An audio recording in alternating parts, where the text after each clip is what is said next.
Young children may pick up anywhere from 6 to 8 colds during the school year.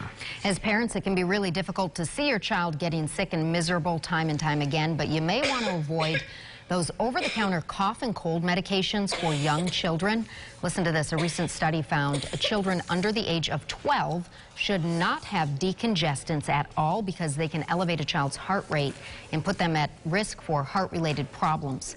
Decongestants can also cause irritability, so parents might think your child is cranky because they're sick, but that could actually be a side effect of the medication. A doctor at the Cleveland Clinic says common colds are caused by viruses that will eventually go away on their own, but there are times when the common cold can progress into something more.